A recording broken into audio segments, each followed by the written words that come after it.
গত রাত 4:30টার দিকে আমরা একটা সংবাদ পাই যে পঞ্চবটি বালুর মাঠে এখানে একদল দুষ্কৃতিকারী সংঘবদ্ধ অবস্থায় আছে। এখানে আসিফ মিয়া এবং ক্যাপ্টেন আসিফ যে তার নামে আমাদের থানায় 22টা মামলা আছে এবং আমাদের কাছে এই ধরনের সংবাদই ছিল যে এখানে ডাকাতির প্রস্তুতির জন্য তারা একত্রিত হয়েছে। আপনারা জানেন যে ভৈরব থানা এলাকারা একটা চিন্তায় প্রবণ এলাকা ছিল। আমরা আপনাদের সহযোগিতায়, সকলের সহযোগিতায় এবং চেষ্টায় এটা অনেকটাই নিয়ন্ত্রণে আমরা নিয়ে আসছিলাম।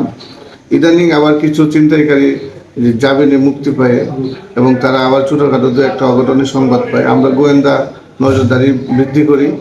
গত রাত 4:30টার দিকে আমরা একটা সংবাদ পাই যে পঞ্চবটি বালুর মাঠে এখানে একদল দুষ্কৃতিকারী সংঘবদ্ধ অবস্থায় আছে। আমরা সংবাদ পাই অভিযান পরিচালনা করি।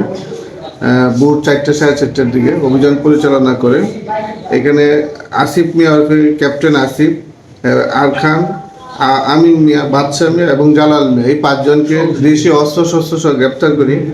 এখানে আসিফ মিয়া এবং ক্যাপ্টেন আসিফ যে তার নামে আমাদের থানায় 22টা মামলা আছে, ডাকাতি এবং ডাকাতি প্রস্তুতি এবং চিন্তায় সব 22টা মামলা এবং 6টা গ্রেপ্তারি পরোয়ানা মুলতবি আছে।